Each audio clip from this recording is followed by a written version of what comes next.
Hi friends. So in yesterday's class we had seen how to write a program to check whether a given number is prime or not. Then we have proceeded to check from 2 to 10 how many prime numbers are there. Print those prime numbers. Then we have understood that is we can change it from 50 to 100. Okay. So now what we'll see is the question of print the first 5 prime numbers. What are the first 5 prime numbers? 2, 3, 5, 7, 11. So these are the first 5 prime numbers. So when someone tells first 5 prime numbers, do you know till where we have to go? You don't know, right? Till which number it will reach, we don't know. If someone tells give me the first 50 prime numbers, do you know the 50th prime number? No. So this is that program which you have to write now. Okay.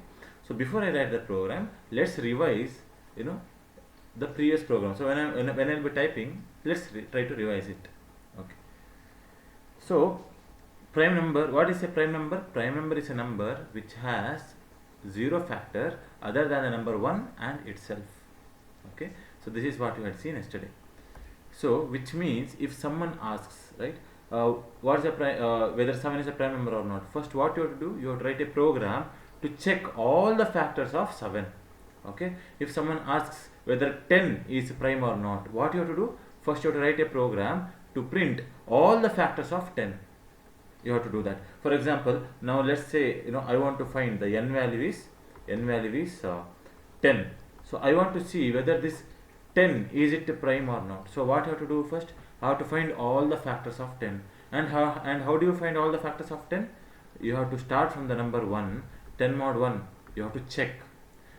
Should it start from 0? No, we have already seen you should not start from 0. You should start from 1 itself. Because in Java, divided by 0 or mod 0 will give you exception.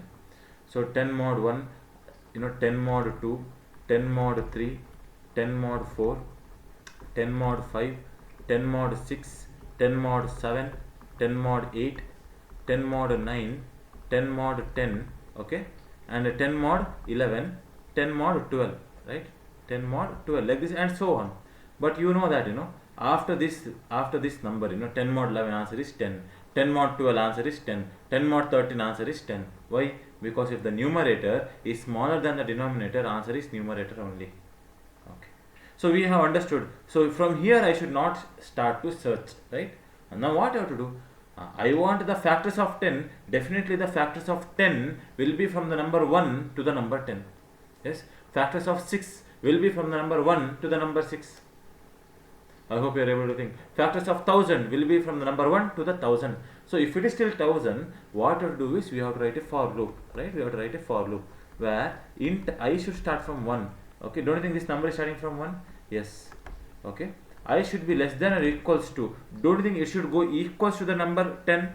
Yeah, it should be equals to the number n. I plus plus we have to 10. After that, can you see this 10, 10, 10 everywhere? 10. That 10 is nothing but n value. Mod. Can you see this number 1, 2, 3, 4, 5, 6 which is incrementing? That is I value. What I have to check now? I have to check whether is it equal to 0. Okay. So I have to check if that n mod I is it equal to 0. Okay. If it is equal to 0, it means that this 1 is a factor. 10 mod 2 equal to 0? Yes, 2 is a factor. This factor is a number which can divide the given number completely. Dividing completely means remainder is 0. 10 mod 3. What is 10 mod 3?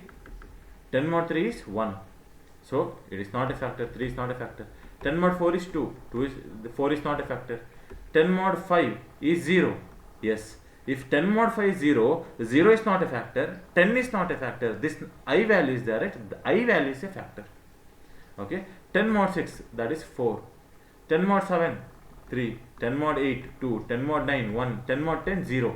This 10 is a factor. So whatever I value we have, system.out.print I value, print that I value because that I is a factor. This is yesterday's program. Then I have told you, right, that since we already know that number 1 and the number itself are always a factor. Okay, can you see anywhere here? Okay, maybe let me show it in the red color for you. Can you see anywhere here that it is a factor? Definitely I have told you, right, from the n by 2 to the n there is no other factor. It can't be, there can't be a factor. It's a mass property there. So you can't get a factor. So I'll tell you start from 2. So I has started from 2 and it went till less than or equal to n by 2. So all these programs you had seen yesterday, right? Okay. So I'll be writing the program now. Okay, I'll be writing this program. Watch here. So yesterday I just wanted to know, hey, whether this is prime. I'll tell is prime. Okay, is prime is a method which I will create. What is a prime?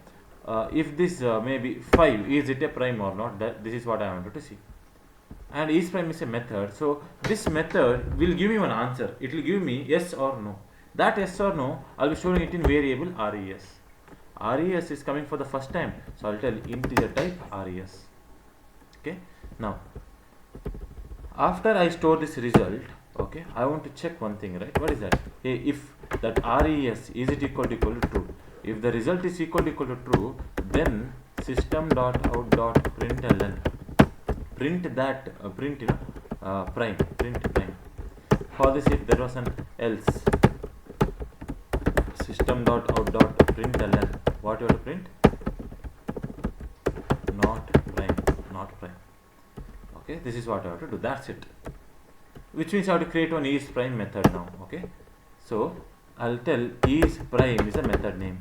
Okay, this is prime method, does it accept anything? Yes, you are passing one integer value 5, so it accepts one integer value. Maybe I'll tell it as n. So whatever 5 you pass there is stored here as what? Is stored here as n. After this, okay, I have to tell what it returns. I am very sorry, it is not integer type result, right? It is boolean type result. Okay, it is boolean type result. Why? Because is prime method will give me yes or no. That yes or no is of what type? Boolean type. So here I have to tell is prime method should give an answer back. Okay, what type? It is also boolean type. Like this I have to tell. That's it. So from here I'll I'll give the body here, because I have to define what is supposed to do. Now, sir, you have given semicolon here, sir, but should you give semicolon here also? No. Why no? Because see, you are giving the definition of the is prime. If you are giving definition of the is prime and you are seeing the semicolon here, it thinks that definition is over. But is the definition over now? No, it is just getting started. So I should not write semicolon. Okay. So here, what is supposed to do when I get an n value? When I get the n value, okay. First, I have to write a for loop, right? Where int I should start from 2, I is less than or equals to n by 2, I plus plus. Yes. So here what I have to check? Here I have to check how many factors are there. So if n mod I equals 0, if this I is a factor, c plus plus, I will tell c plus plus. Which means I have to create one variable c. So I will tell here, int c equals to 0. I have created one variable c. Int c equals 0. After the for loop is completed, I will check one condition. Is this c, is it equal to 0? If c is equal to 0, which means it has not found a factor. If it is not found a factor, it is a prime number. So return true value, I will tell. For this, if there is one else part, there I will tell return false. Sir, I am not understanding, sir, what are you telling? If you are thinking like that, that's what I told yesterday, right? This method call, all these things, if you are not understood, don't worry. When the time comes, you will understand. Okay? Maybe yesterday's first program definitely would have understood. You just remember that much only. Because don't lose your hope by not understanding this method calls and all. Because in the future we are going to do with the method call, without method call. So when I do it for 5 to 6 times, then you will understand how to write the methods. Okay? So I will not be writing with the methods, without methods. So that time will gain more clarity. So just you have to just watch here, concentrate here, try to understand as much as possible. Okay? So I'll return false. But you know that for the efficiency, right? As soon as you tell c++ means as soon as you found a factor, I'll tell break. Stop searching. No need to go further. Okay? We are increasing efficiency here. Okay. So now, okay. Yeah, if I compile and execute, let's see. It will not execute. Why? Why it will not execute? Why? Because if you want to call a method, right? If you want to call a method, what you have to do? You have to create the object of it first. So let's create the object, right? So you have to create object. How you have to create object? You have to see a is prime method is present in which class? Is prime method is present in launch class. So create the object of launch class like this. Launch L is equals to new launch. Okay, this is what you had seen yesterday, and here you have to tell in the launch object, no, in the launch object there is a isPrime method, execute that. So let's see, when I compile and execute, okay, this is what we had seen, okay, C prime. I hope. Now I would like to explain you one more thing. I have already taught you 2 days back that you can make it as static also. Yes. So what I'll do is isPrime method, I'll make it as static. What is the advantage of making static? If you make static, you don't have to create an object, which means using the class name you can call. Here I will not create an object like this. Okay, I will not create this object. I will be deleting this object, which means you can call isPrime method using the class name. What's the class name? Launch. I can tell launch.isPrime. As you can see, I have not created the object. So I have compiled, no problem. When I execute, I got the output. Okay. So this is what you have to understand. I hope you already know this. Now what you might not know is something like this. Okay. I will be deleting this. I will be not telling dot operator also. Why not? Why? Because don't you think you are in the same launch class only? If you are in the same launch class, why do you have to tell, hey, go to the launch class and execute isPrime method? Why do you have to tell like that? For example, okay, I would like to give this example. Okay, imagine that this is a class called as Mars, right? This is a class called as Mars. This is a class called as Jupiter, okay, and this is a class called as Earth. I want you to understand there are 3 different classes. Here there is a human being. Here there is a human who is static. Here there is a static variable which is of the human. Okay, and here also there is a static variable which is of the human. Okay, understand one thing. If I have to call this human who is a static variable, don't think I have to call using the class name. A Mars human, I have to tell. A Mars, in the Mars planet there is a human, I am talking to you, like that I have to tell. If you want to talk to Jupiter, if you want to talk to human which is living in the Jupiter, you have to tell like this, right? You have to tell, hey, in the Jupiter, Jupiter dot human, you have to tell. Dot operator for static variable, simple, using the class name. So a Jupiter human you have to tell. Now to call this Earth human, you have 2 options. Either you can tell, like this, a Earth dot human, you have to tell. A human being who is living in the Earth, I am talking to you, like that I have to tell, human Earth. But this is also acceptable. But you understand one thing, you are also in Earth. He is also in Earth only. He is in front of you only. If he is in front of you, you don't think you can just call a human, you can call. Do you have to tell Earth dot human? Do you have to tell? No. Why? Because he is in front of you itself. He is within the reach of you itself. If he is within the reach of you, if he is in the same class, if he is in the same planet, why do you have to even write a planet? Right? Why do you have to write a planet? So why do you have to even write a class name? Because he is in the same class. So that is the topic. That's the reason here. So I hope you understood. Since isPrime method is a static variable and it is in the same class, I can call without using dot operator. So this is the easiest way. So now I'll compile. Watch here. So now there is no problem. Why? Because it is static and it is in the same class. So I hope you have understood here. See, we have got the answer. 5 is a prime number and maybe 6, 8 is not a prime number. So not a prime number. So those who want, you can take the screenshot here only of the main method because other methods are same. Okay. So I hope you have taken the screenshot. So what we had done yesterday is, if I pass the 8, it should print 8 only if it is a prime number. Now is 8 a prime number? No. If I pass 5, it should print 5. So instead of printing prime, what it has to print? Instead of printing prime, it has to print the given value 5. Let me tell it as I. Okay. Let me tell it as I variable. Here also it is a I variable.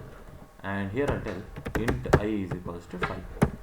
Yes. So what I'm checking? I'm telling that if I is a prime, okay, if it is true, then print the I value only. What if it is not a prime? If it is not a prime, don't print it. Don't print anything. That's what I'm telling. Okay, this is what we had seen, right? Yes. I is given to the is prime. Is I a prime number? Yes. Yes means what we are doing? We are printing the I value only. That is, we are printing 5. Right? Simple program. I'll pass a number, I'll pass a number 10. Is 10 a prime number?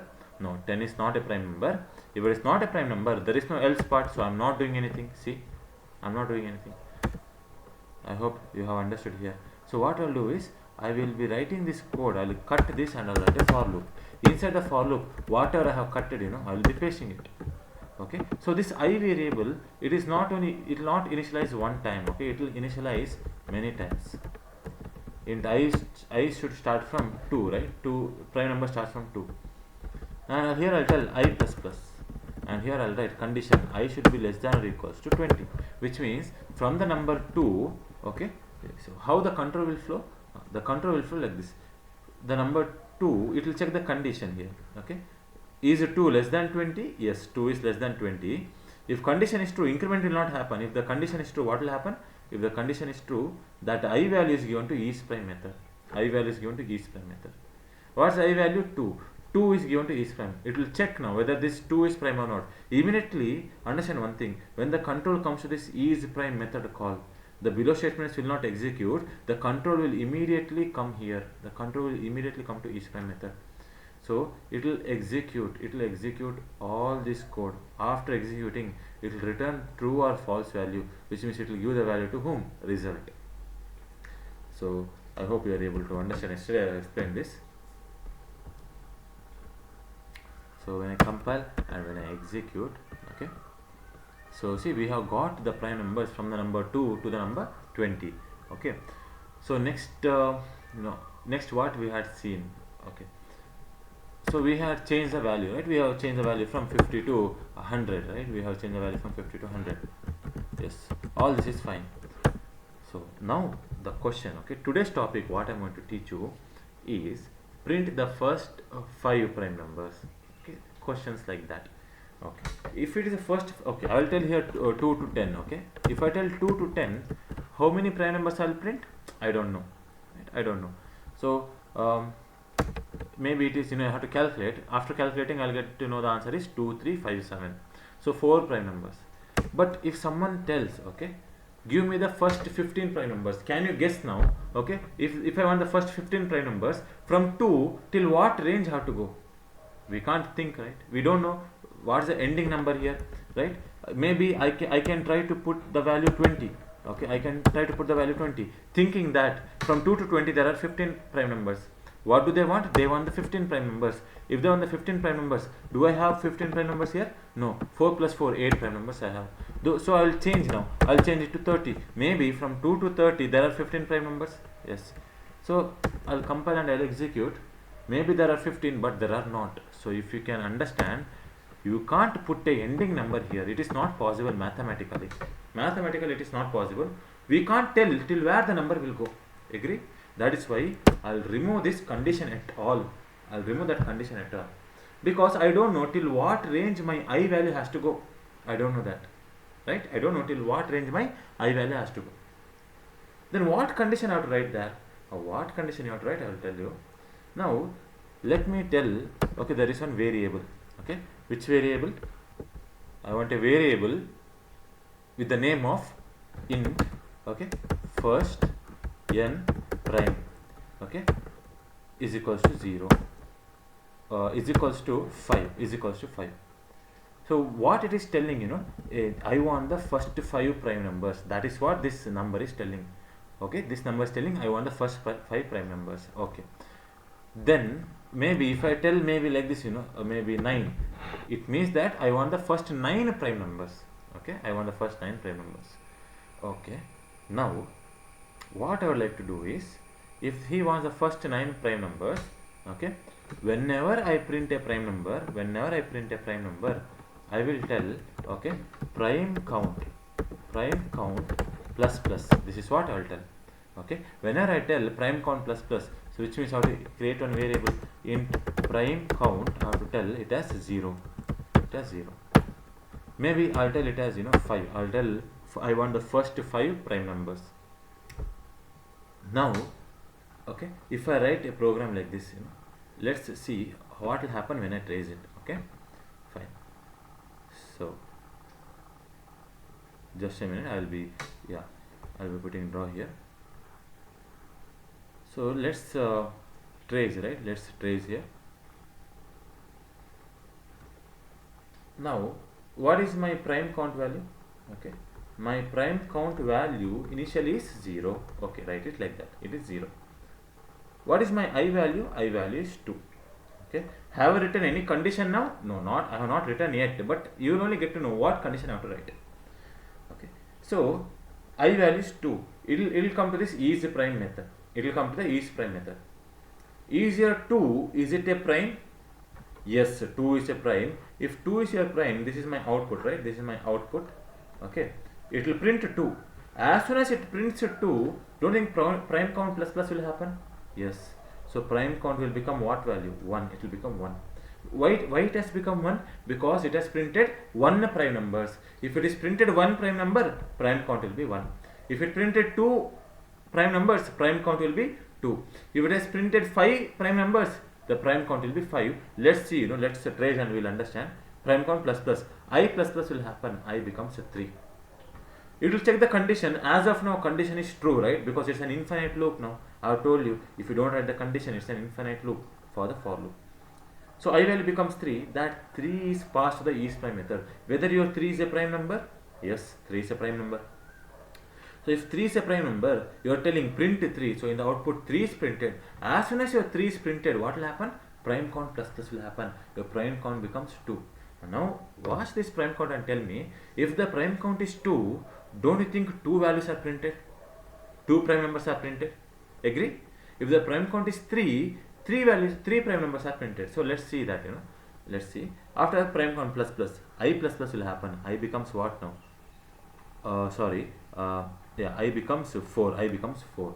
If I becomes 4, okay, I becomes 4, it will check the condition. Condition is always true. Now it will check, is your 4, is it a prime number? Yes? Yeah. So 4, okay, 4 is not a prime number. So not a prime number, result will contain what? False. Is false equal to true? No. No means your I will not be printed, prime count plus plus will not happen. Okay, none of them will execute. But I plus plus will happen again. I plus plus, I becomes what value? I becomes 5. I becomes 5. It will check the condition. Condition is always true. It will check whether your 5 is it a prime number. Yes, 5 is a prime number. Yes means result will become true. Is true equal to true? Yes. Print I value. Right now what's the I value? 5. So it will print 5. It will print 5. As soon as it prints 5, immediately it will tell prime count plus plus. So which means prime count will become 3. Now don't you think, if the prime count is 3, I have printed 3 prime numbers? I have printed 3 prime numbers. Yes. Okay. I hope you have understood here. Next, what we have to do. Okay. Let's see. Don't you think I have to still continue? So I'm trying to tell you where you have to, how you have to write the condition here. Okay. So still I have to continue. Yes, I have to keep on continue. Okay. Till where? Till my prime count is equals to less than or equals to 5. For example, watch here. I want the first 5 prime numbers. Okay, watch here. So after this I printed the 5. After I printed the 5, prime count plus plus became 3. I plus the control will come here and I plus plus will happen. So I becomes what value? 6. Is your 6, is it a prime number? No, 6 is not a prime number. Okay. So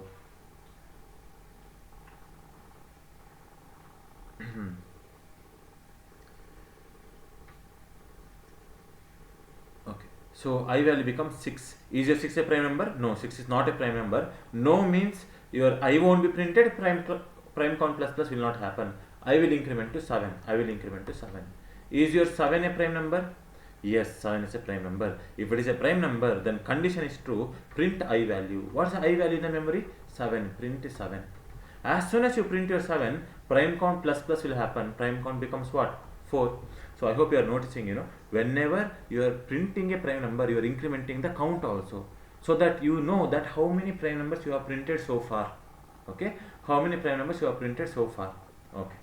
So next what will happen is I plus plus will happen. Okay. I value becomes 8. I value becomes 8. So it will check, is your 8 a prime number? No. No means I won't be printed, prime count plus plus will not happen. Your I value becomes 9. Is your 9 a prime number? No. So 9 won't be printed, prime count plus plus won't happen. See here, what's the prime count value? 4, which means 4 you have already printed prime number. Okay. I value becomes 10. Is your 10 a prime number? 10 a prime number? No. 10 is not a prime number. No means nothing will happen if you want to execute. I value becomes 11. I value becomes what? 11. When I value becomes 11, it will check the condition. Now don't you think now condition has to be true now? Condition has to be true. Yes. Condition is true. It will check the condition. Is this 11, is it a prime number? Yes, 11 is a prime number. If it is a prime number, print 11, print 11. Okay. After printing 11, prime count plus plus, prime count becomes what? 5. Prime count becomes 5. Prime count plus plus. As soon as prime count plus plus will happen, okay, don't you think I plus plus will happen? Yes, I becomes what? 12. I becomes 12. Now when it checks the condition, don't you think they wanted the first 5 prime numbers, and first 5 prime numbers are already printed? Agree? First 5 prime numbers are already printed. So what condition I have to write here, so that for my prime count value 0 the code should work, for my prime count value 1 the code should work, for my prime count value 2, 3, 4 and 5. Okay. Now when my prime count value is 5, now my prime count value is 5. Tell me, should it work now? No. For prime count value 5 it should not work. Now don't you think 0 to 4 are 5 values? 0 to 4 are 5 values. Agree? Yes. So all these values, don't you think they are less than 5? Yes. And what are all these values? These are the values which was getting incremented. So which is a variable which is getting incremented? Prime count. So I have to tell a prime count, okay, prime count should be less than 5. What is that 5? That 5 is first n prime. Okay. So I have to tell the condition is prime count should be less than first n, okay, prime. Please take the screenshot if you want. Okay. Okay. So now, okay, we will be writing here what's the condition. If prime count is 0, right, prime count, and previously I have told you clearly, if I loop starts from 0 and if I is less than 5, for loop will execute for 5 times, right.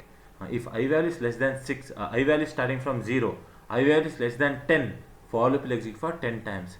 Now prime count is starting from 0, and if I tell prime count, right, if I tell prime count, if it is less than 5, don't you think this for loop will execute for 5 times? Understanding? Yes. So I have told prime count is starting from 0, and if I tell if any number starts from 0, if it is less than 5, it will execute for 5 times. But what is 5 here?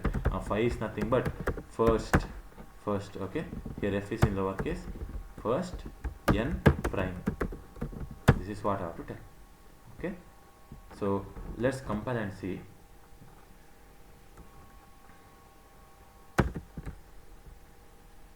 See, we got the first 5 prime numbers.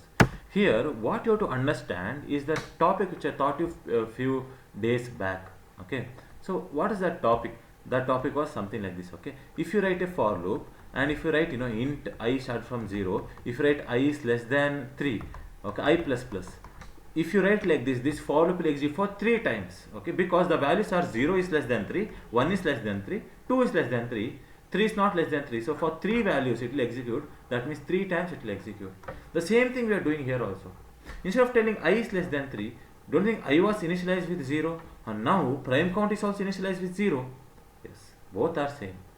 Here instead of telling 3, I have told one variable which is holding the value 5.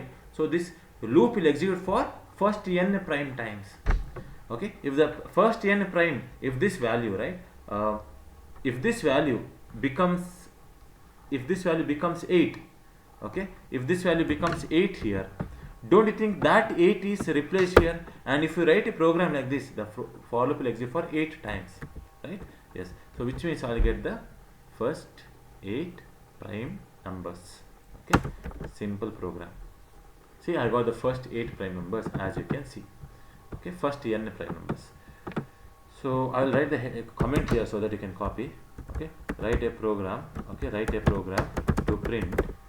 Okay, to print first n prime numbers. Okay, please take this screenshot. Take the screenshot. You don't have to take the screenshot of the is prime method because it is the same. It is the same. Even though it's not required, I'll be giving time for you to take the screenshot. Yes. If you want, you can take, or else you can leave it. Yes. Take the screenshot. So I hope you have taken the screenshot. So now I hope this program is easy. Now one small change again here, now you are thinking, right, sir, I don't want to give explicitly, I want the value to be entered by the user. In that case, don't worry, okay, I'll be telling it in the tomorrow's class. Okay, how to take input from the user in detail, I'll be telling you. Okay, as of now, let's try to understand the basics here. Don't you think because your I value started from 2, you are getting the first 8 prime numbers? And the question might be like this. The question might be, give me the first 8 prime numbers from the value 50. Okay, from the number 50, I want the next 8 prime numbers. So from the 50, if you want, your I value should start from where? 50. Your I value should start from 50. That's it. Why your I value has to start from 50? Why? Because when your I value is 50, don't think that I value is given to the is prime method here. That I value is given to the is prime method here. Okay. So first, which value will come here? Now 2 will not come. Why? Because there is a 50 value in the I. So is 50 a prime? You are checking. No, 50 is not a prime. I will increment to 51. Is 51 a prime? No, 51 is not a prime. 52 a prime? No. 53 a prime? Yes. So from there the counting will start, and if I start I value from 50, this is a program to print, okay, the prime number from the number 50, 8 prime numbers from the number 50. I hope you notice. So write a program to print first n prime numbers, okay, from a given starting, okay, from a given starting number, from a given starting number. Okay, so actually here this number 8 and this number 50, two numbers should be input from the user, right? Yes, you have to ask the user from what number you have to start. You have to ask the user. The user will enter from 50 I want to start. Then you have to ask the second question, how much prime numbers you want from the number 50. Okay, all these things we will be seeing in the tomorrow's class, how to take input from the user. So as of now you have to understand this program requires 2 input. Okay, yes, please take this screenshot. If you want, you can take with the along with the output, right? Yes.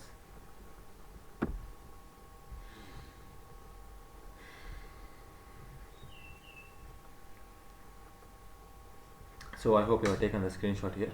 Simple program. Okay. So this is all about prime numbers. Okay, first n prime number. Okay. Now, what if they ask nth prime number? Right? What if they ask nth prime number? What to do? Right? This program will print first 8 prime numbers. Right?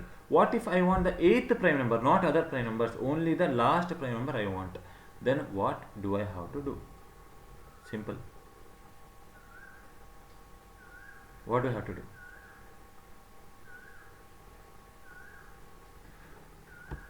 What you have to do, I will tell. Watch carefully. It's very simple, and once you understand this kind of logic, it is easy for you to write the program in the future. Okay. So, don't you think a variable can contain only one value at a time? A variable can contain only one value at a time. So let me create one variable. Maybe it is called as like this. Okay. So let me write the code first. So what I am going to tell is, whatever I value is there, tell me each. I want to print the last prime number. If I want to print the last prime number, should I print each and every prime number? No. Which means this line, what you are telling, it must be removed at once. It must be removed. So till now, what I was doing, I was printing I, but now what I'll do is, I don't print the I, but give that I value to my variable called as last prime. Okay. Simply I have created one variable called as last prime, which means initially I have to create one last prime int last prime. Okay, int last prime equals to 0. This is what I'll tell. So what you're doing, sir, I am not understanding. If you're thinking like that, watch here. Imagine that I have started my I value from 2. I value from 2. And what do I want? I want the first 5 prime numbers. So I want I don't want the first 5 prime numbers. I want the 5th prime number. Okay, I want the 5th prime number. So let's see what will happen now, right? Okay. So I have created one variable. So you know that a variable can contain only one value at a time. So the variable is last prime. Variable is last prime. Right now it is containing 0. Right now it is containing 0. Yes. So what is my I value? I value is 2. So is your 2 a prime number? Yes, 2 is a prime number. Now if 2 is a prime number, give that 2 to the last prime. So 2 value I am giving to the last prime, so last prime gets updated. Next what will happen? I will increment, I becomes 3, right? Yes. Is 3 a prime number? Yes, 3 is a prime number. If 3 is a prime number, give that 3 to the last prime. So I hope you are able to see, right? The last prime will always contain the last prime number which it is printed. Simple. Okay. Next what will happen? I plus I becomes 4. Is 4 a prime number? No. No means your last prime will not contain 4. Because condition is false, that's why. I becomes 5. If I is 5, is your 5 a prime number? Yes. Yes means give that 5 to the last prime. Your 5 value will come and sit in the last prime. Right? So don't you think when I give the value 5, the value 3 is lost? Right? Because the last value will go of a variable. Simple.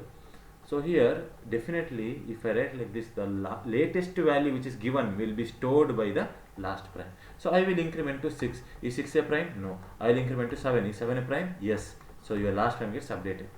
I increments to 8. Is 8 a prime? No. 9 prime? No. 10 prime? No. When it increments to 11, is 11 a prime? Yes, 11.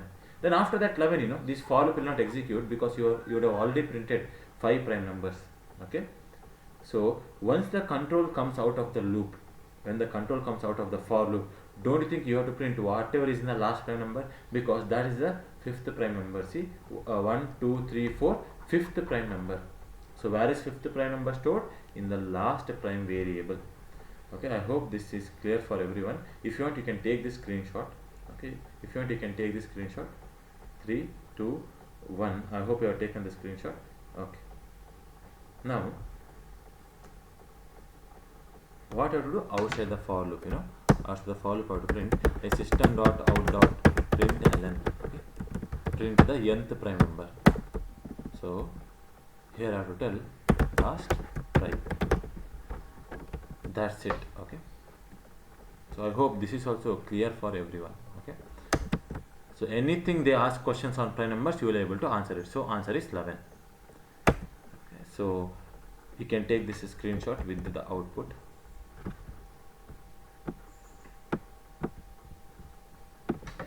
So print the nth prime number. Okay, so write a program to print nth prime number. Okay, from a given starting number. Yes, take this screenshot.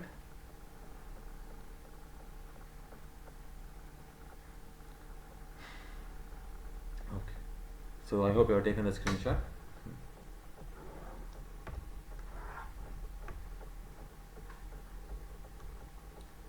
So about prime numbers, the concept is done.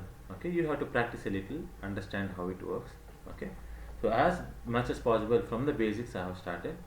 Okay, so how this program will execute, everything I have explained clearly, right? That whenever you have the condition like this, okay, it will always execute for how many times? This variable number of times. Okay, this variable number of times, provided your prime count is starting from 0.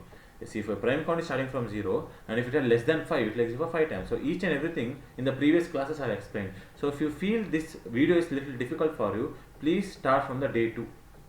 If you are a very beginner, then start from the day 1. If you know something about what is variables, what is class and all, then you can start from day 2, or else you can start from day 1. Okay, so this method is done. About prime numbers we have completed the program. Now let's see, okay, about GCD or HCF. What is this GCD? What is HCF? We will see. So GCD means greatest common divisor. HCF means highest common factor, which both are same. So let me delete all this is prime method. Okay.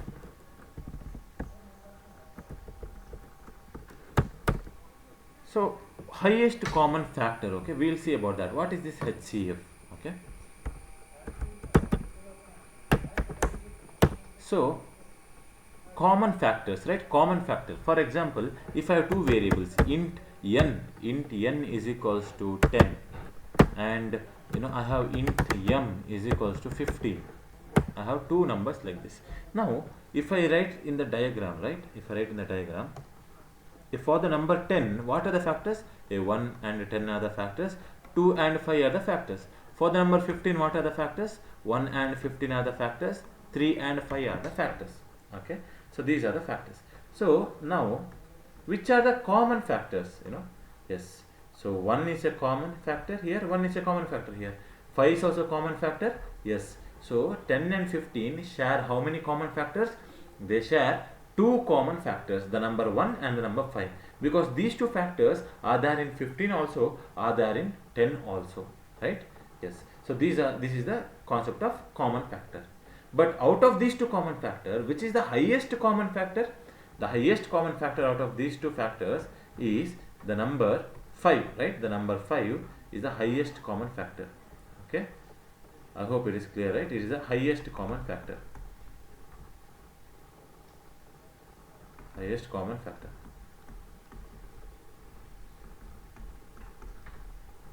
This concept, I think, it is very clear for you what is a common factor and how to get a highest common factor. Okay.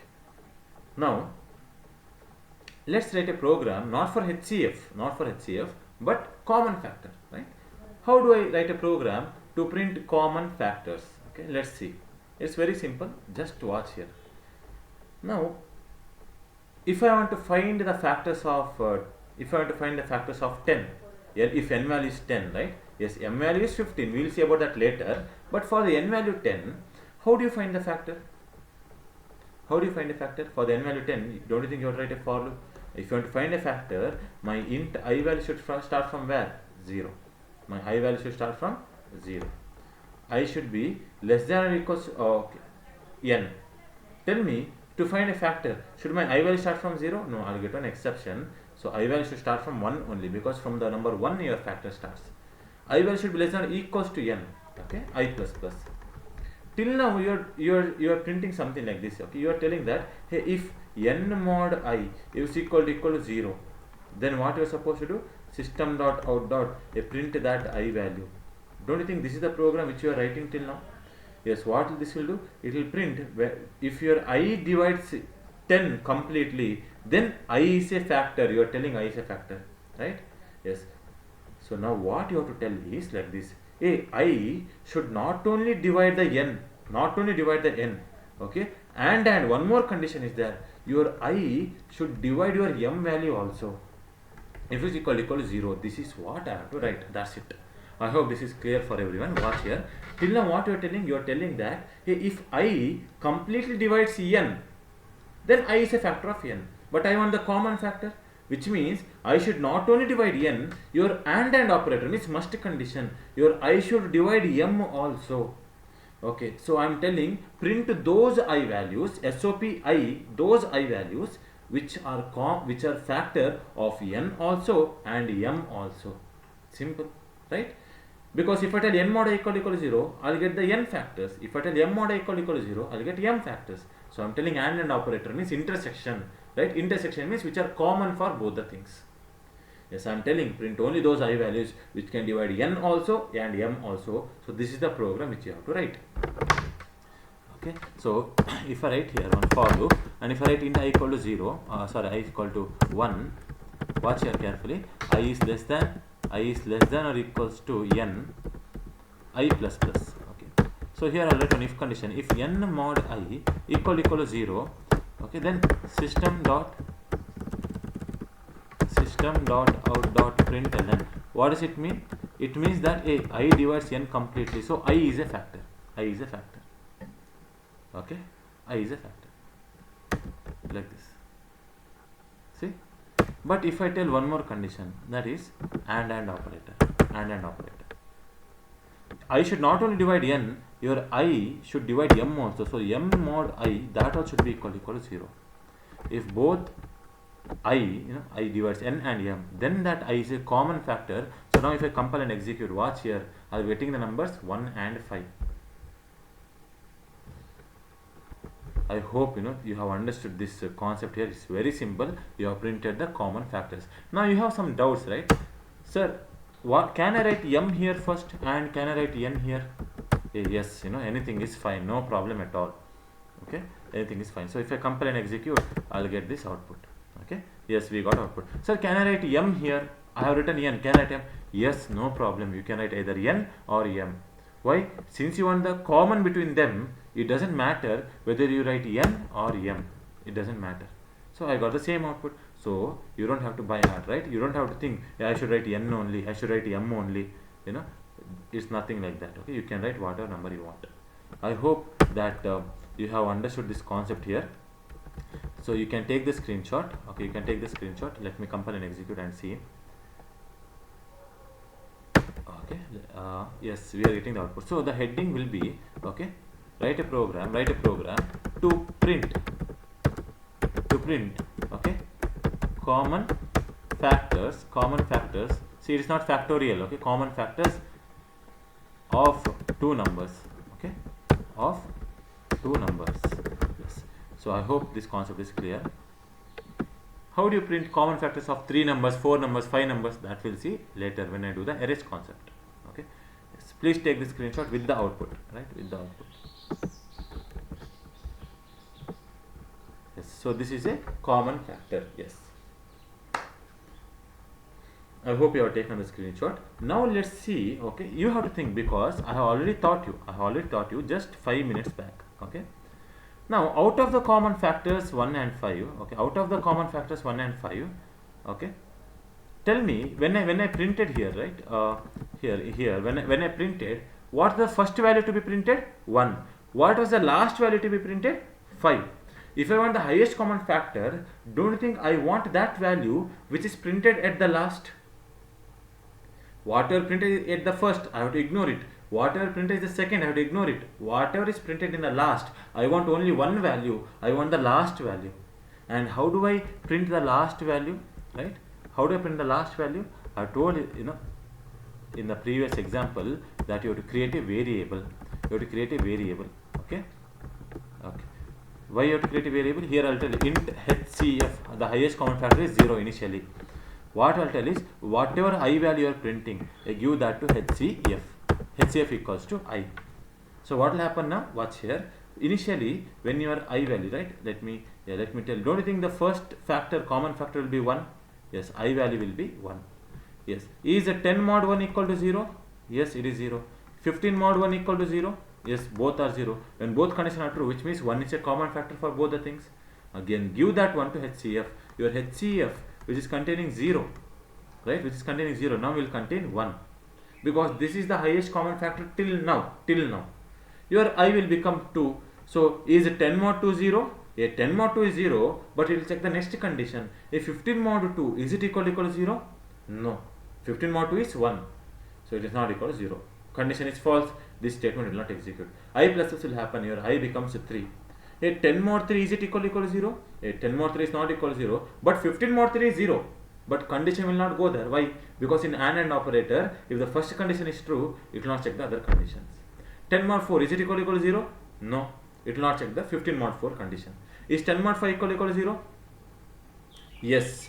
Then it will check the next condition. Is 15 mod 5 equal to 0? Yes. So when both conditions are true, 5 divides 10 also, 5 divides 15 also, that 5 value, right? I value, which is 5, is given to whom? HCF. So HCF will contain what now? 5. The latest common factor it will contain. And the latest common factor is the highest common factor.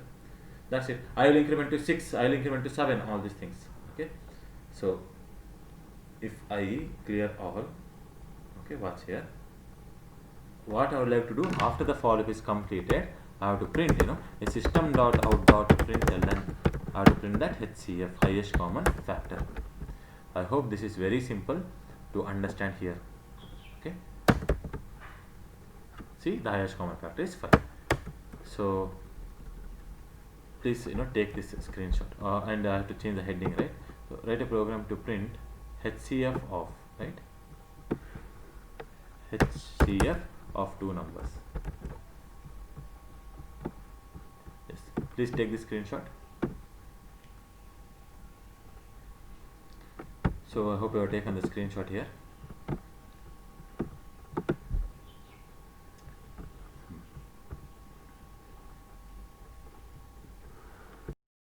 So now what we would like to do is, okay, I would like to write it in a method, right? So don't you think these are the two numbers, right? These are the two numbers. So what I have to do is I have to call a method, and for that method I have to pass two numbers. When I pass two numbers, it will give me the HCF of that number. Okay, and you should know that HCF and GCD both are same. See, I will show it to you. Here, what is the common factor? 1 and 5. Highest common factor 5. GCD means greatest common divisor. So which is the divisor here? Same 5 only. So HCF and GCD both are same. So what I would like to do now is, watch here. I'll write a program like this, okay? Because right now I want to teach you about LCM. So the logic what you think is like this. Hey, I will call a method called as maybe GCD. I'll call a method called as GCD because GCD and HCF both are same. I'll call a method called as GCD. What this GCD will do? This GCD method will give me the GCD of a number. But it will give me, but two numbers have to pass, right? I'll tell for the number 10 and for the number 15, right? So these are the two numbers where you have to find the HCF of them. So whatever it has found the answer, I will store it in a variable, okay, called as HCF. I'll code in a variable called as HCF of the type int, right? Because what I will get is an integer type, right? So for 10 and 15, what's the GCD there? What's the HCF there? Answer is 5. This 5 is of what type? Integer type. So this is what you have to do, okay? And here I'll print system.out.println, that is HCF item. But now to define what is this GCD method supposed to do? Okay. So since I'm calling this method without object creation, which means that GCD is a static method and in the same class. So I'll make it as a static method later. Okay. What's the method name? GCD. It accepts two numbers. I'll tell integer n and it accepts integer m. Two numbers it accepts, integer n and m. Okay. So what it returns? I'll tell it returns integer type. Previously it was boolean type. Before that it was void type. Now it returns integer type.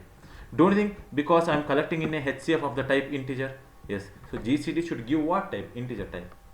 And it is a static method here. So static int GCD I have to tell. Okay. So now to define, right, when n and m I get two values, what am I supposed to do? I will write a for loop where in I should start from 1. I should be less than or equals to the given value n or m, it doesn't matter, I plus plus. After that I would write a for loop where I would write one if condition, right? So if condition, okay, if n mod I is equal to 0 and your m mod I that also should be equal to 0, then okay, then I will tell there is one HCF variable, okay, give that I value. So HCF variable, if I tell like this, it will tell compile time error. Why? Because in this method, did you declare HCF? No. In this method, if you are not declared HCF, it doesn't know what is that HCF. So I have to tell here, because it's a local variable here, I have to tell int HCF is equal to 0, I have to tell. Now it is no problem. After the for loop, now don't print HCF. Now you should not print HCF. What you have to do? You have to return the HCF because that method is expecting a return. So you have to tell a return, okay, return what? Return HCF value, okay. So let's see here. For 10 and 15, what is the HCF? I'll compile, I mean I'll execute, yes, HCF is 5. So please, take this screenshot,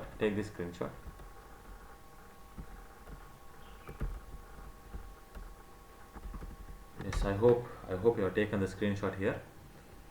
Very simple, right? So this is what you have to practice, okay? I know this method call is difficult. Always remember, you have to tell method accepts what type, method returns what type, and whether it is static or not. That's it. So now, why I have done this, why? Because now the program is print the LCM of two numbers, okay? LCM of two numbers. So what is the LCM of 2 and 3? Right? What is the LCM of 2 and 3? LCM of 2 and 3, right? 2 and 3. LCM of 2 and 3 is what? It is 6, right? Yes. So LCM of 15 and let's say 15 and 10, right? 15 and 10. What it is? What it is? 30, right? LCM is 30. This maths you should know.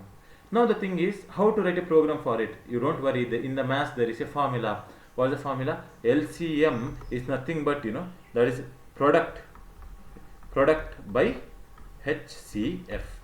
I hope it is clear. LCM is nothing but product by HCF, which means okay, here it is product of 2 into 3 by HCF. What is the highest common factor of 2 and 3? Do you know what is the highest common factor of 2 and 3? Let's see here. Highest common factor. What is the two factors? 1 and 2. For 3, what is the factor? 1 and 3. Out of these factors, what is common? 1 and 1 is common. So highest common factor of 2 and 3 is 1, right? Yes, it is 1. So okay, when I go here, yes. So HCF of 2 and 3 is 1. Okay, HCF of 2 and 3 is 1. So divided by 1, and 2 into 3 is 6. So we got the answer. So how to get 30? Yes, product of 15 into 10. What is 15 into 10? 150 divided by what is the HCF of 15 and 10? HCF of 15 and 10 is 5. 5 1s are 5. 5 3s are 15. So 30 is our answer. Okay. So I hope you have understood, right?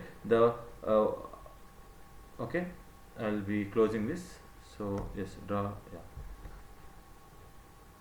So what you have to understand, if you want the LCM, right? After getting the HCF, you have to tell the int LCM is nothing but the product, that is 10 into 15, the product divided by HCF, whatever you have calculated above. That. So I'll write here LCM. Let's see. Compile, and when I execute, I got answer as 30. But it is not good to write the values directly, right? I'll create a variable. Let me tell this as the value A, this as the value B. Okay, here also it is B and A. So I'll tell here there is two numbers, int A is equals to 10 and B is equals to 15. Okay, so there are two values. So first what you have to do, first you have to find the HCF of A and B. After finding the HCF, we can easily find the LCM. How? LCM is nothing but product by HCF. So that's what I'm telling. LCM is nothing but this is the product. A into B is the product of A into B. And HCF, which is I have already calculated. So I hope that this method you have understood. Now let me change this 2 and 3, right? For 2 and 3, right? What is the LCM of 2 and 3? Simple, right? 6. So product by GCD. So answer is 6. I hope it is clear. So in this way we can write this LCM program. I hope, I believe that majority of you guys, 99% of you guys have understood now. Okay, because I don't think anyone will explain in this manner. Okay, so please take this screenshot, take the code and take this screenshot.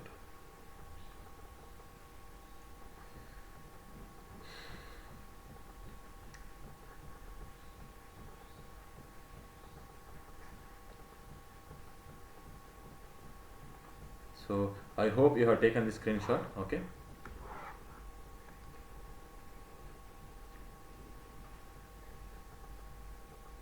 Now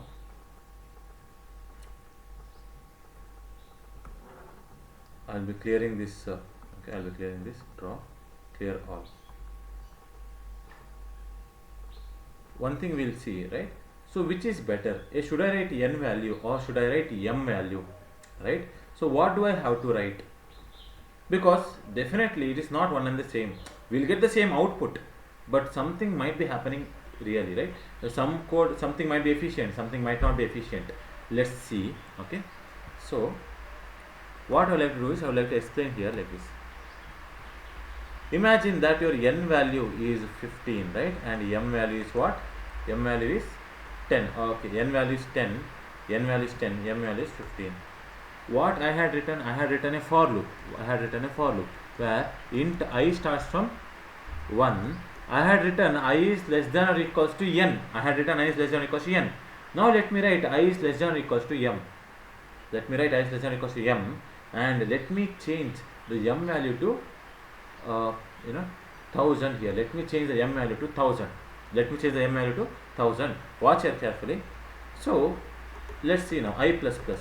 So our code was, if n mod I equals equal to 0 and m mod I equals equal to 0, okay, then system dot out dot print that I value. Yes, so this was our code, right? Now let's see which is efficient. Okay, fine. What is the n here? N mod I, right? N mod I equal to 0. This is the heading. What's the n value now? 10. N value is 10. 10 mod. Now don't you think I value starting from 1? Okay, I value starting from 1 and it is going till m. Tell me, is a m smaller number or a larger number? M is a larger number.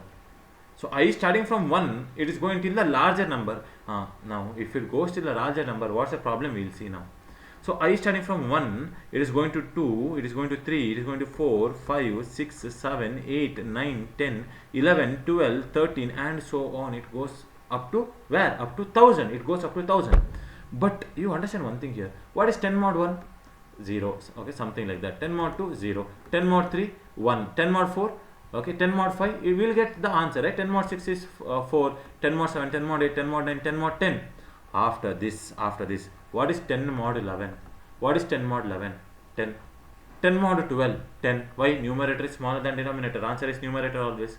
10 mod 13, 10. 10 mod 14, 10. 10 mod 15, 10. Don't think your I value goes to, after 13, I value goes to 14. I value goes to 15. So 10 mod 14, 10. 10 mod 15, 10. 10 mod 16, 10. 10 mod 100, 10. This I value will not stop at 100. I value go till 1000 also. Don't you think it is a waste of time? Simply I am calculating here. Yes, I hope you have understood, right? Why? Because if your I value goes till the largest number, here only that here only will get the proper answer. Why do you have to even calculate for the 1000 other answers? I hope it is clear, right?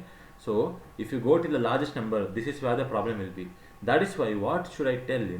I have to tell I should go till not the largest number but the smallest number. What's the smallest number here? N. When I write I is less than n, okay, so don't you think I will come till this point only? I will come till the 10. Yes, because this is where our common factors lie. After this there is no common factor. After this I'll always get the value as 10, 10, 10, 10, and if I get the remainder as 10, it is not a factor.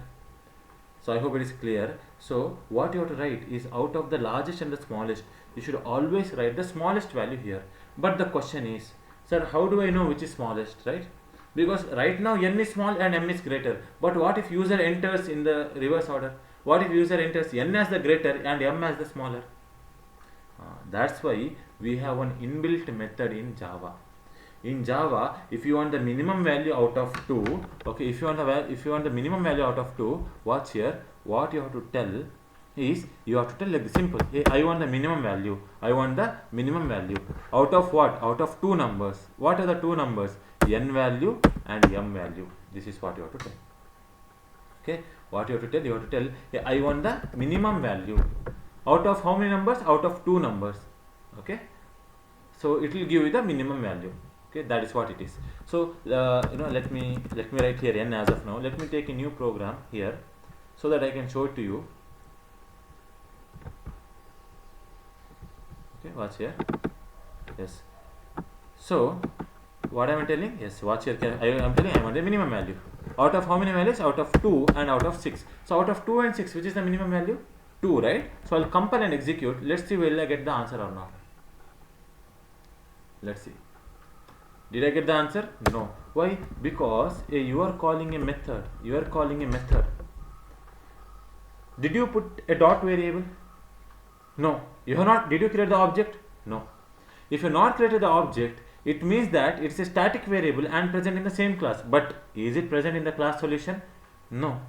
Then in which class it is present, sir? If you ask me, it is present in math class. So you have to tell math dot min. This is how you have to use the inbuilt method. You have to tell to the compiler like this. A compiler, there is a class called as math. Okay. Inside the math class, there is a method called as min. I want that method. You have to tell. Now, don't you think min is a static method? Yes, min is a static method. Why? Because using the class name, you are calling the min method. So should I create the object for this? Not required. Why? Because it's a static method. For static methods, you don't have to create an object. Okay. So since min is a static method, using the class name, you are calling the method name. So if I compile and execute, this is how you have to use the inbuilt method. Okay. So whenever you have to use the inbuilt method, remember class name dot method name you have to tell. Class name is math. In the math class, okay, in the math class, there is a method called as min, which will give me the minimum value out of 2 and 6. Okay. Out of 2 and minus 6, which is the minimum? Minus 6 is the minimum. Okay. Minus 6 is the minimum. Like this. See, minus 6. You want the maximum value. There is inbuilt method for that. Max, you tell max. I want the max value. I want the maximum value. Like that you have to tell. Out of 2 and minus 6, which is the maximum value? 2. You got the answer. More on this inbuilt methods I will tell in today's class itself. Okay. But what you have to understand now is there is an inbuilt method called as min. So I'll go to the launch class here. Here I'll tell, hey, I don't want n value. I don't want m value specifically. Out of n and m, whichever is minimum, I want that. So math dot min, you have to tell math dot min. Okay, math dot min out of n comma m. Simple. Now definitely our code is efficient now. Our code is efficient. When I compile and execute, see, I got the answer as 6 LCM. Right? So I hope this concept is clear here. Please take this screenshot once. Take this screenshot where I will be highlighting, what is the difference in this screenshot. That is math.min. Take this screenshot. Yes. So you have understood about GCD, you have understood about LCM, right? Now let's see as the last topic of today's class. Okay, inbuilt methods of the math class. Okay, of the math class there is an inbuilt method. We'll see about that. So as we can start here. There is a method called as math.max. There is a method called as math.min. Okay, we have seen that. Next, what do we have? Next we have the method called as math.power, or let's say sqrt, square root. What is the square root of 9? Right? Not square of 9. Square of 9 is 9 into 9 is 81. I am not asking square of 9. I am asking square root of 9. That is 3. So why it is saying 3.0? Why? Because there is a chance that you can ask square root of 2. What is square root of 2? Right? So there is a chance you can ask that. It is not a perfect square. That is why we will get in decimal values. Okay, 1.414. Right? To hold all these values, don't you think we have to use double or float? Yes.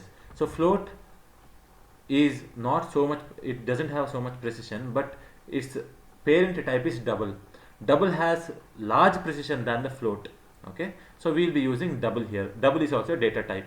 Float is also data type. Int is also data type. Boolean is also data type. Double is also data type. Next, we have find the square root. Like that, we have cube root also. Okay, we have cube root. Cube root means CBRT. CBRT. What is the cube root of 8? Cube root of 8 is 2, right? Because 2 into 2 into 2 is 8. So cube root of 8 is 2.0. Don't think that it will tell 2 because it is not integer type. This return type is double. Okay. Yes, we have understood cube root. Then there is something called as random. Okay. Random. Here you have to tell random. If you just tell random, it will generate a random number for you. So this random number, what it is generating, should be starting from some number, should be ending at some number, right? From what number it starts? This random number starts generating from the number 0.0 to 1.0. So random numbers will get in the range from 0.0 to 1.0. Each and every time you will get a random number. Okay. So now I got the number which is between 0.0 to 1.0. So if I again execute, see, between the number 0.0 to 1.0, again I execute, every time I will get a new random number. See, 0.62. So if I execute again, it is 0.14. So random number I will get every time. So this is what it is, inbuilt method. Okay. Next. Okay. I'll be doing this. Okay.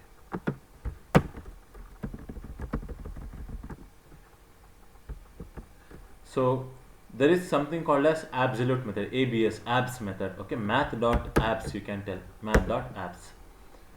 So this, what will this abs method do? Okay, if you pass a number -4, if you pass a number -4, it will convert the negative value to a positive value, absolute value. okay, ABS, math.abs, it will give you a positive value, that is plus 4. If you give plus 4, don't think that it will give you minus 4. No, not like that. It will give you 4 only. It will always give you the positive value of any value.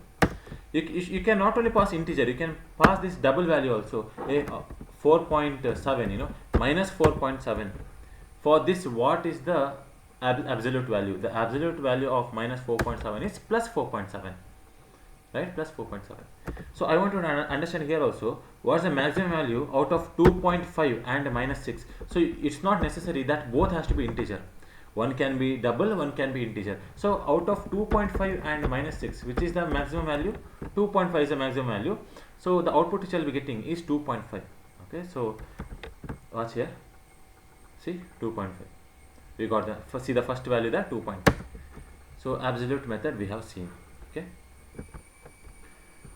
So next is a method where you can get the pi value. Math.pi. Now this pi value, okay, this pi is not a lowercase, it is a uppercase pi. Sir, is it a method? No, don't try to call the method like this. It is not a method. Pi is a variable. Okay. For example, I hope you remember the dog class, right? In the dog class, there were two things. There was a cost and there was a method called as bark. To call the bark method, you told dog dot d dot bark method you have given, because bark was a method there. But when you wanted to print the cost or when you wanted to print the weight, okay, don't think you have to tell d dot weight as it is without brackets. Same thing you have to tell here, math.pi you have to tell, because pi is a static variable present in the math class. Static variable, static means using the class name I can call it. So math.pi, this is what I have to tell. So I'll get the actual pi value, right? That is 3.1415926. So we got the pi value. Yes. Then okay, we have something called as, okay, log, right? This log is there, where if you tell what is log of 10, okay, what is log of 10, you will get something like this. Log of 10, answer is 2.23. Why? Because this is a log of the base e. This is a natural logarithmic. This is a log of the base e. Now there is a log with the base 10. To get the log with the base 10, you have to tell log 10. This is a method which will give you log with the base 10, and you know that this is a simple maths here. If log, okay, 10 base 10, if the bases are same, answer is 1. Log e to the base e, answer is 1. Log 20 to the base 20, answer is 1. Okay, I hope you knew about this. This is a basic formula here. Okay, so if you want, you can take the screenshot. Clear all? Okay. So answer log 10 to the base 10 will be what? Log 10 to the base 10 will be, what's here? It will be 1. It will be 1.01. Okay. So if there is a base 10 here, definitely there can be base 20 also. So log 20, okay, to the base 20, what it is? Okay. Now please don't think that there is a method called as base 20 also. No, there is only two methods. There is no method called as log 20. Okay. So there is only two methods for log, that is log to the natural base, log to the base 10. Okay. So tomorrow we will see, using these two methods, using these two logs, how can we get the other log? How can we derive the other log? That we will see tomorrow. How can I derive log to the base 2? That we will see tomorrow. Okay. So here after this there is one more inbuilt method. Okay, that is round method. Round. Okay, round of 5.3. Okay, you are asking round of 5.3. What is round of 5.3? If you round the 5.3, answer will be 5. Okay. If you round the 5.1, answer will be 5. Right? Answer will be 5. If you round the 5.7, if you round it off, so what it will be? 5.7 is closer to 6, so the answer will be 6 there. Answer will be 6, as you can see.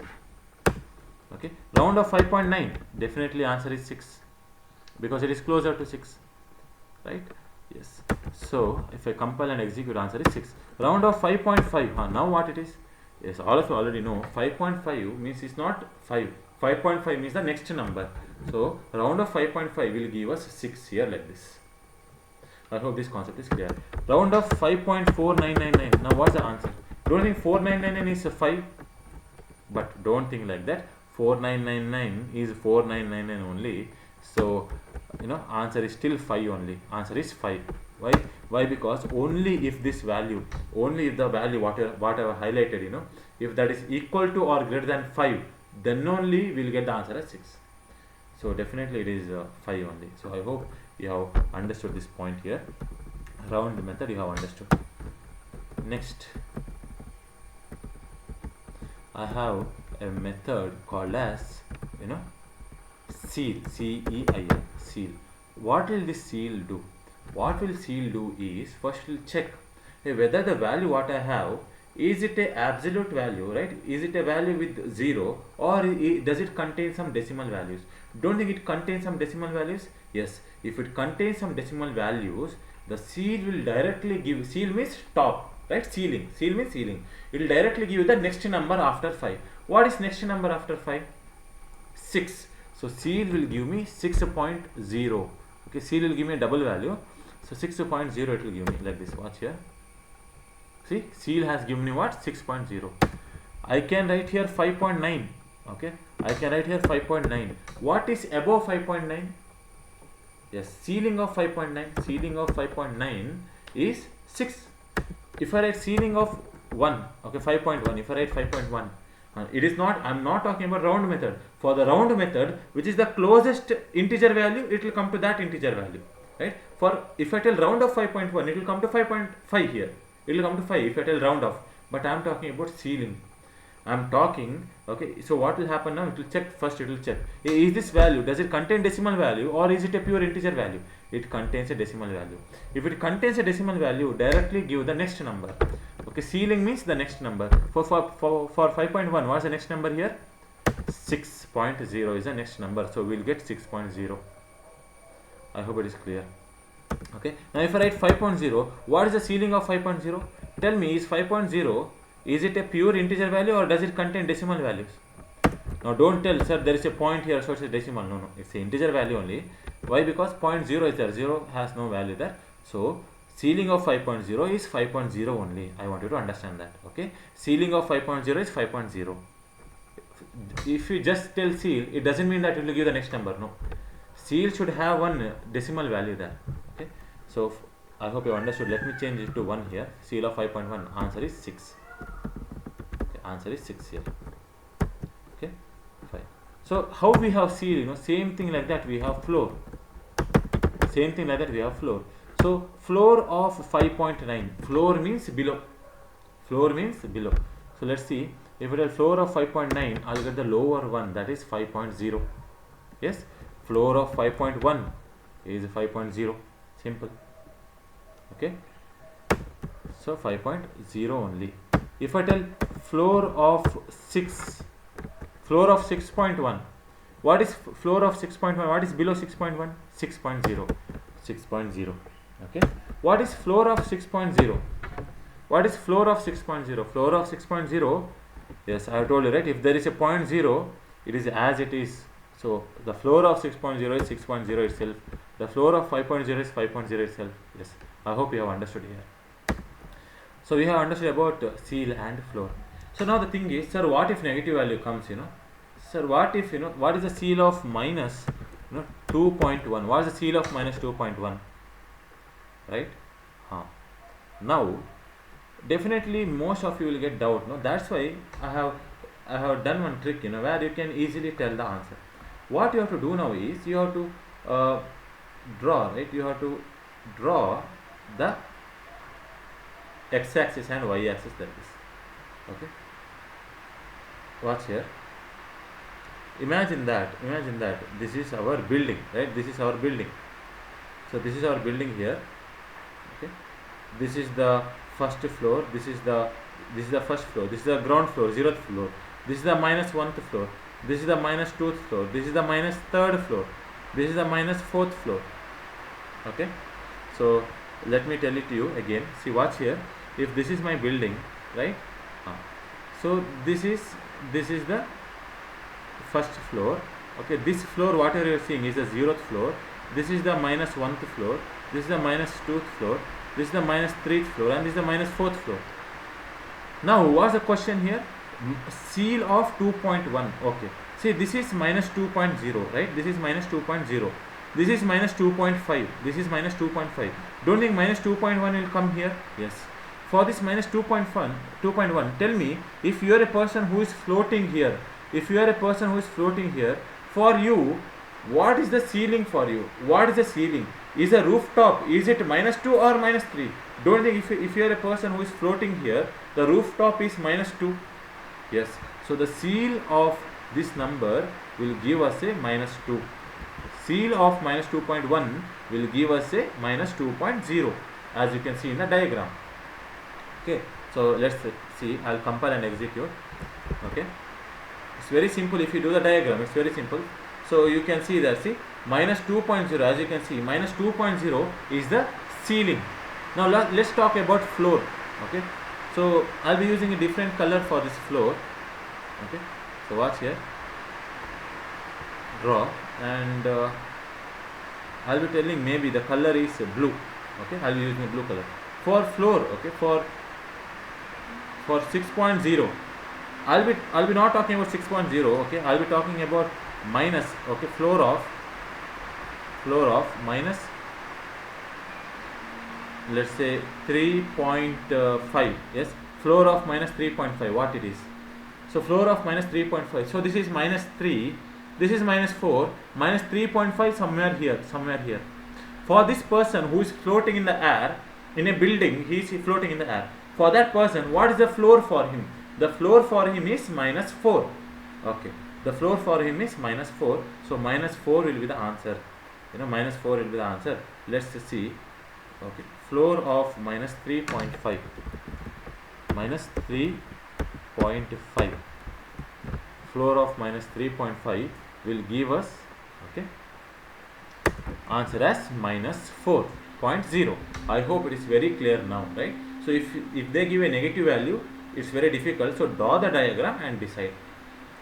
What is floor of minus 3.0? You know, floor of minus 3.0. If 0.0 comes, it is 3.0 only. So I don't have to actually execute, but I am executing for your sake. It is the same. Okay. So I hope you understood here. Answer is 4. Okay. You can take this screenshot. Take this screenshot.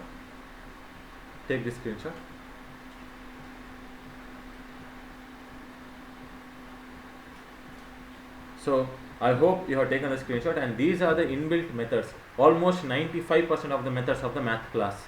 Okay, these are the methods of the math class. Here, which are the important methods? The important methods are, okay, I'm very sorry that one method I have forgotten to give, that is the power method. Okay, watch here carefully. So I will be telling clear all here.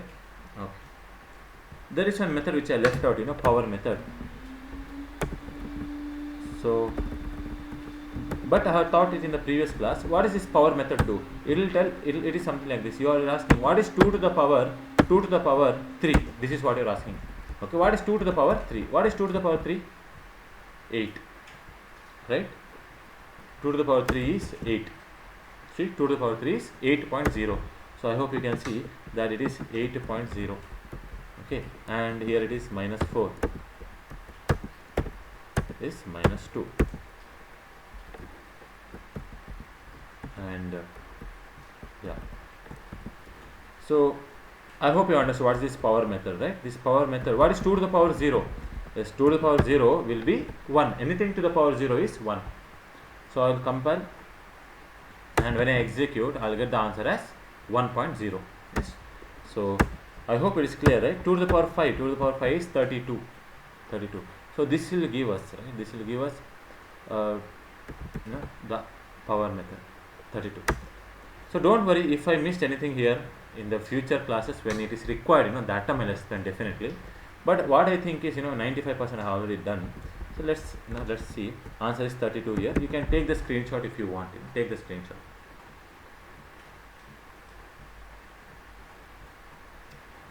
Yes. So this is all about for today's class. Okay. So next class we will see about how to take input from the user. Okay. See, if you like this video, if you think I have thought in a basic way, if you think I have given more explanation for why that code, why we are writing that code, was a necessary condition. So all these things, if you think I have explained properly, please share these videos to your friends also. Okay, why? Because only the first 15 days of these videos are uploaded in the YouTube, which you are seeing now. After 15 days, if you want to solve collections, if you want to solve HackerRank problems, if you want to solve the string questions, array questions, because these are the questions which are asked majorly in the interview questions. Okay, when you are attending interview, you will get questions on strings, arrays, okay, all these number patterns. So if you want to attend that, if you want to gain the same knowledge with the same quality of training, then you can join the paid course. So how much is the fees? It is not some 15,000 or 20,000, it is 5,000 only. It is 5,000 only. The course will take up to 2 months. The course will take up to 2 months. I'll be teaching you HackerRank problems, and I'll be teaching you some recursion problems. So all these kind of problems I'll be teaching you. Definitely will become a programmer. And definitely I'll be solving about the basic problem, that is Armstrong number, panagram number, anagram number, okay, all this Fibonacci series number, prime series number, all these things we'll see, right? We'll see that. But I have not explicitly told that I will be doing that program. Why? Because if I tell this is a programming course, it means that by default all of them are included. Okay, so I hope to see you in the paid course as soon as possible. Thank you for watching this video. Have a great day.